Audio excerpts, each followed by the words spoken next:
ಅದು ನಾನು ಹೇಳಿಕೆ ಕೊಡ್ತಿದ್ದಂಗೆ ನಮ್ಮ ಅಧಿಕಾರಿಗಳು ತಡ ಬಡಾಯಿಸಿದ್ರು. 6,000 ರೂಪಾಯಿ ನಿಗದಿ ಮಾಡಿದ್ದನ್ನು 3,000ಕ್ಕೆ ಇಳಿಸ್ತಾರೆ. 30 ವರ್ಷ ಲೀಸ್ಗೆ 1 ಟನ್ ಎತ್ತೋದಕ್ಕೆ ಗೊಬ್ಬರನ 6,000 ರೂಪಾಯಿ ಫಿಕ್ಸ್ ಮಾಡಿ ಟೆಂಡರ್ ಗಿರಲಿಕ್ಕೆ ಹೊರಟಿದ್ರು. ಆ ಟೆಂಡರ್ ವಾಪಸ್ ತಗೊಂಬಿಟ್ಟು 3,000ಕ್ಕೆ ಇಳಿಸ್ತಾರೆ ರೇಟ್ನ. ಲೆಕ್ಕ ಹಾಕೊಳ್ಳಿ ಇಲ್ಲಿಗೆ ಏನು ಮಾಡೋಕ್ಕೆ ಹೊರಟಿದ್ರು ಅಂತ. ಇಲ್ಲ ಕಾರ್ಯದರ್ಶಿಗೆ ಪತ್ರ ಬರೆದಿದೆ, ಇದ್ರ ಡೀಟೇಲ್ ಕೊಡಿ ಅಂತ ಹೇಳಿ. ಇವತ್ತವರೆಗೂ ಬಂದಿಲ್ಲ.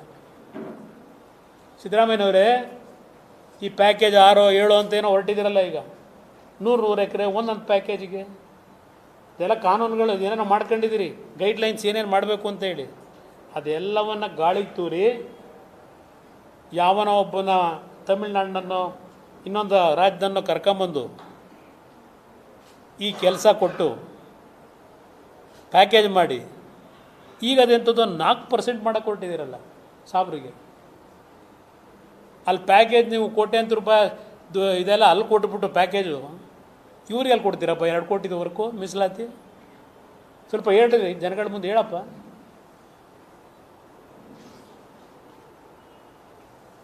ನಾನು ನಿಮ್ಮನ್ನು ಕೇಳಕ್ಕೆ ಬಯಸ್ತೀನಿ, ಇಲ್ಲಿ MLA ಕೂತವ್ರು ಇಲ್ಲಿ.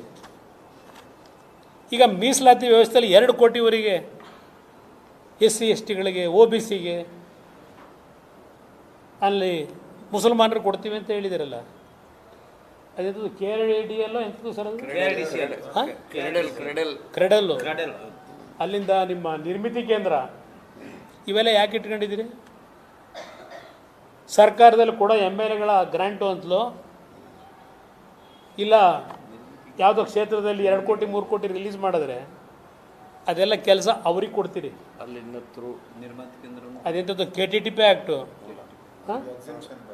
ಎಕ್ಸಂಪ್ಷನ್ ಕೊಟ್ಟು ಕೆಲಸ ನೀವು ಅಲ್ಲಿ ಅವ್ರಿಗೆ ಕೊಟ್ಟು 2 ಕೋಟಿದ 3 ಕೋಟಿದ ಅವ್ರ ಕಡೆಯಿಂದ ಮಾಡ್ಸೋಕ್ಕೆ ಅದಕ್ಕೆ ಎಷ್ಟು ಕಮಿಷನ್ ಅವ್ರು ಇಟ್ಕೊಂಡು ಇನ್ನುಳಿದಿದ್ದು ದುಡ್ಡು ಉಪಯೋಗ ಮಾಡ್ತಾರೆ. ಅದೆಲ್ಲ ಜಗಜಾಹಿರಾದು. ನೀವೇಲೇನು ಕೊಡ್ತೀರಿ ಇವ್ರಿಗೆ? ಪರ್ಸೆಂಟೇಜ್ನಲ್ಲಿ ಕೆಲಸವ ರಿಸರ್ವೇಷನಲ್ಲಿ ಆಗುತ್ತಣ್ಣ ಈ ಸಿಸ್ಟಮಲ್ಲಿ? ಈ ಮಟ್ಟಕ್ಕೆ ಜನಗಳಿಗೆ ಟೋಪಿ ಹಾಕೋದು, ಈ ಮಟ್ಟಕ್ಕೆ ಆ ದಲಿತ ಸಮಾಜಗಳಿಗೆ ಏನು ಸಾಬ್ರು ಉದ್ಧಾರಕರಿಗೆ ಅವ್ರಿಗೆ 4% ಅಂತೆ. ನಮ್ಮ BJP ಸ್ನೇಹಿತರುಗಳಿಗೆ ಹೇಳ್ತೀನಿ, ಟೆಕ್ನಿಕಲಿ ಹಿಡೀರಿ. ನಾನು ಈಗಲೂ ಹೇಳೋದು, ಬೇಕಾದಷ್ಟು ರೀತಿಯಲ್ಲಿ ಸರ್ಕಾರದ ಈ ರೀತಿಯ ತೀರ್ಮಾನಗಳಲ್ಲಿ ಯಾವ ಲ್ಯಾಪ್ಸಸ್ ಇದೆ ಇದು ನಡಿಬೇಕಾಗಿರೋದು. ನಾವು ಸ್ವಲ್ಪ ಮುಂದಿನ ದಿನಗಳಲ್ಲಿ ಪ್ರತಿದಿನ ಸ್ವಲ್ಪ ನಿಮಗೆ ಕೆಲಸ ಕೊಡ್ತೀನಿ, ನನ್ನ ಮೇಲೆ ಸಿಟ್ಟು ಮಾಡ್ಕೋಬೇಡಿ. ಇನ್ಮೇಲೆ ಪ್ರತಿದಿನ ಶುರು ಮಾಡ್ತೀನಿ. ಒಂದು 4 ದಿನ ಅಲ್ಲಿ ನಾನು ಇಲಾಖೆ ಕೆಲಸ ಮಾಡ್ಕೊಂಡು ಬಂದು 2 ದಿನ ನಿಮ್ಮ ಜೊತೆ ಇರ್ತೀನಿ. ತೀರ್ಮಾನ ಮಾಡಿದ್ದೀನಿ. ನನಗೆ ನಮ್ಮ ಸ್ನೇಹಿತರುಗಳು ಹೇಳ್ತಾರೆ, ಒಂದೇ ದಿವಸ ಎಲ್ಲ ಹೇಳ್ಬೇಡಿ, ಪಾಪ ಅವ್ರಿಗೂ ಹಿಂಸೆ ಬರೆಯೋಕ್ಕೆ. ಇದು ದೊಡ್ಡ ಕರ್ಮಕಾಂಡ ಇದೆ. ಕಸ ವಿಲೇವಾರಿಲಿ ಎಷ್ಟು ಲೂಟಿಯಾಗಿದೆ, ಹೇಳರು ಕೇಳರು ಯಾರು? ನಾನು ಇವತ್ತಿನ ಮಾಧ್ಯಮದ ಸ್ನೇಹಿತರ ಮುಂದೆ ಕರ್ನಾಟಕ ರಾಜ್ಯದ ಜನತೆಗೆ ನಾನು ಮನವಿ ಮಾಡೋದು,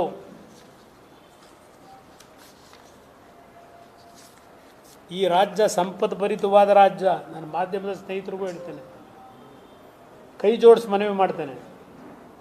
ನಾನು 2 ಬಾರಿ ಮುಖ್ಯಮಂತ್ರಿಯಾಗಿ ಕೆಲಸ ಮಾಡಿದ್ದೇನೆ. ಎಸ್, ಈ ರೀತಿಯ ಆಡಳಿತ ನಡೆಸಲಿಲ್ಲ ನಾನು, ಇಂಥ ಆಡಳಿತ ನಡೆಸಲಿಲ್ಲ. ಇವತ್ತು ನಾನು ಇಷ್ಟು ಮಾತಾಡಬೇಕಾದ್ರೆ ತಪ್ಪು ತಿಳ್ಕೊಬೇಡಿ ಯಾರೂ. ಆನ್ಲೈನ್ ಲಾಟ್ರಿ ಜೊತೆಗೆ ಎಲ್ಲ ಲಾಟ್ರಿ ಬಂದ್ ಮಾಡಿದೆ ನಾನು. ಯಾವುದೋ ನಿಮ್ಮ ತಮಿಳ್ನಾಡು ನಮ್ಮ ಅದೆಂಥದ್ದು ಕಿಂಗು, ಲಾಟ್ರಿ ಕಿಂಗು ಎಂಥದ್ದು ಮಾರ್ಟಿನೋ ಎಂಥದ್ದು ಹೆಸರಲ್ವಾ? ಹಾಂ, ಮಾರ್ಟಿನ್ ಅಂತಲೂ ಯಾರೋ ಇರಬೇಕಲ್ವ? ಹಾಂ, ಅವರೇ ತಾನೇ ಈಗೆಲ್ಲ ಹಲವಾರು ಪಕ್ಷಗಳಿಗೆ 1,000 ಕೋಟಿ 1,200 ಕೋಟಿ ಎಲೆಕ್ಷನ್ನ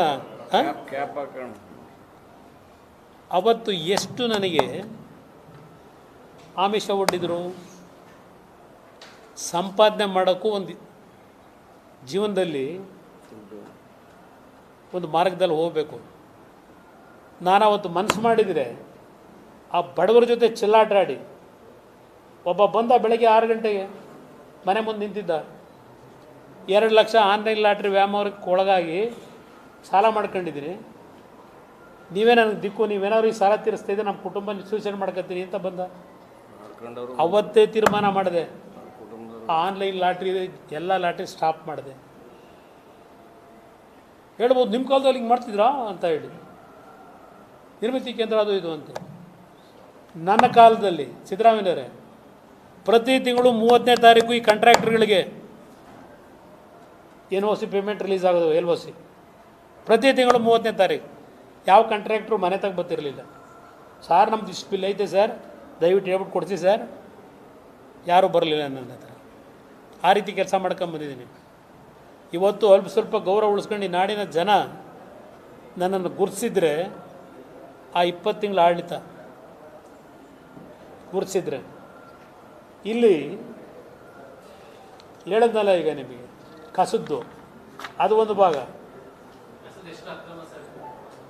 ಅದು 30 ವರ್ಷಕ್ಕೆ ಲೀಸ್ದು ಪ್ಲ್ಯಾನ್ ಮಾಡಿದ್ರಲ್ಲ, ಈಗ 3,000 ರೂಪಾಯಿ ಇಳಿಸ 6,000 ಫಿಕ್ಸ್ ಮಾಡಿದ್ದು. ಅಲ್ಲಿಗೆ ಲೆಕ್ಕ ಹಾಕಿ ನೀವು ಎಷ್ಟು ಆಯ್ತದೆ ಅಂತೇಳಿ ಆಮೇಲೆ ಮುಂದೆಲ್ಲ ಕೊಡ್ತೀನಿ ಡೀಟೇಲು. ಪಾಪ ಯಾರೋ ಬಂದ ನನಗೆ, ಈಗ ಇಲ್ಲಿ ಯಾರೋ ಪ್ರಾಮಾಣಿಕವಾಗಿ ಇಷ್ಟು ವರ್ಷಗಳು ಮಾಡ್ಕೊಂಬಂದಿಲ್ಲ, ಒಂದು ವಾರಡೋ 2 ವಾರ ತಗೊಂಡು ಹೆಂಗೋ ಅವನಿಗೆ ಅಲ್ಲಿ ಯಾರಾದರೂ ತೊಂದರೆ ಇದ್ರೂ ಅಡ್ಜಸ್ಟ್ ಮಾಡ್ಕೊಂಡು ಕ್ಲೀನ್ ಮಾಡ್ಕೊಳ್ಳೋನು. ಇಲ್ಲಿ ಹಬ್ಬ, ಇಲ್ಲಿ ಬೆಂಗಳೂರಲ್ಲಿ ಕಸ ಎತ್ತದರಲ್ಲಿ 2 ದಿವಸ ಒಂದು 2 ಟ್ರಿಪ್ಪು ಪ್ರತಿದಿನ ಇದು ಸುಳ್ಳು ಲೆಕ್ಕ ತೋರಿಸ್ಕೊಂಡ್ರೆ, ಕೆಲವರಲ್ಲಿ ಕೆಲಸ ಮಾಡೋರು ಹೇಳೋದು ಪ್ರತಿ ತಿಂಗಳು 4 ಲಕ್ಷ 5 ಲಕ್ಷ ಮನೆ ತಗ ಬರ್ತದೆ ಅಂತಾರೆ ಬೆಂಗಳೂರಿನಲ್ಲಿ ಆ್ಯಾವ್ರೇಜು. ಅದು ದೊಡ್ಡ ಇತಿಹಾಸ ಇದೆ ಇರಲಿ, ಆದರೆ ಈಗಂತೂ ಬಿಡಿ ಏನು ಹೇಳೋರು ಕೇಳೋರು ಯಾರೂ ಇಲ್ಲ. ಒಬ್ಬ ಗೋರಿ ಮೊಹಮ್ಮದ್ದು, ಇನ್ನೊಬ್ಬ ಗಜನಿ ಮೊಹಮ್ಮದ್ದು, ಮತ್ತೊಬ್ಬ ಮಲ್ಲಿಕಾ ಕಪೂರು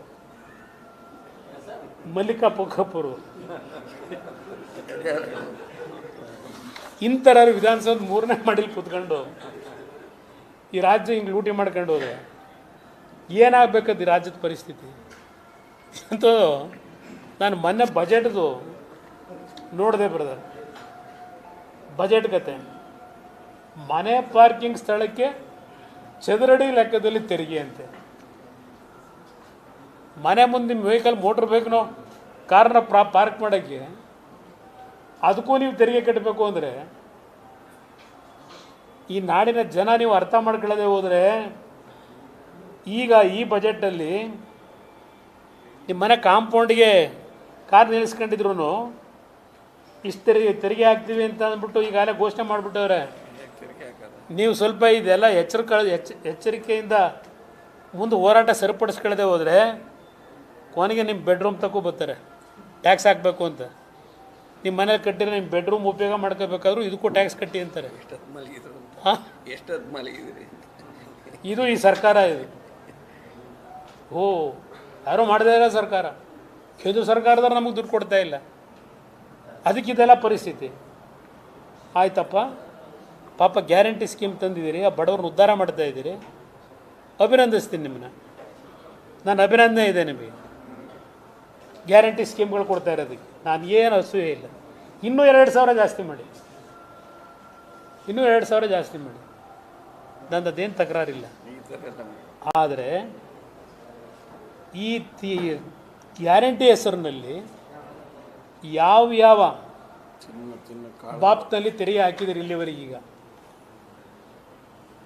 ಏಪ್ರಿಲ್ 1ನೇ ತಾರೀಕು, ನಾವು ಏಪ್ರಿಲ್ 1 ಮೊದಲಿಂದನೂ ಬುದ್ಧಿ ಬಂದಾಗಲಿಂದ ಏಪ್ರಿಲ್ ಫೂಲ್ ಮಾಡ್ತಾಯಿದ್ದು, ಬುದ್ಧಿ ಬಂದಾಗಲಿಂದ. ಈಗ ಏಪ್ರಿಲ್ 1ನೇ ತಾರೀಕಿಗೆ ರಾಜ್ಯದ ಜನತೆನೇ ಫೂಲ್ ಮಾಡ್ತಕ್ಕಂಥ ಕೆಲಸ ಈ ಸರ್ಕಾರ ಮಾಡ್ತದೆ. ಪೆಟ್ರೋಲ್ ಮೇಲೆ ಮತ್ತೆ 2 ರೂಪಾಯಿ ಜಾಸ್ತಿ, ಡೀಸೆಲ್ ಮೇಲೆ, ವಿದ್ಯುತ್ ಶಕ್ತಿ ರೇಟ್ ಜಾಸ್ತಿ, ಹಾಲಿಂದು ಪಾಪ ಅವರು ನಮ್ಮ ಡೆಪ್ಟಿ CM ನನಗೇನು ಗೊತ್ತಿಲ್ವಂತೆ, ಅವ್ರ ಅಣ್ಣನ ಕೇಳಿ ಅಂತ ಹೇಳ್ತಾರೆ. ಅವ್ರ ಅಣ್ಣನ ಕೇಳಿ ಅಂತ ಏನೇನು ಆಗ್ತಿದೆ ಅನ್ನೋದು ಗೊತ್ತು. KMFಲ್ಲಿ ಆ KMF ಯಾರಿಂದ ಉದ್ಧಾರ ಆಯಿತು? ಯಾವ ಪರಿಸ್ಥಿತಿ ಇತ್ತು 94-95. 13 ನಮ್ಮ ಜಿಲ್ಲಾ ಕೇಂದ್ರಗಳು ಹಾಲು ಉತ್ಪಾದಕರ ಕೇಂದ್ರ ಲಾಸಲ್ಲಿದ್ವು ಇಡೀ ರಾಜ್ಯದಲ್ಲಿ. ಆ ಲಾಸನ್ನು ಹೆಚ್ಚಿನ ವಿಡಿಯೋಗಳಿಗೆ ಪ್ರತಿಧ್ವನಿ ಯೂಟ್ಯೂಬ್ ಚಾನೆಲ್ ಸಬ್ಸ್ಕ್ರೈಬ್ ಮಾಡಿ, ಬೆಲ್ ಐಕಾನ್ ಕ್ಲಿಕ್ ಮಾಡಿ.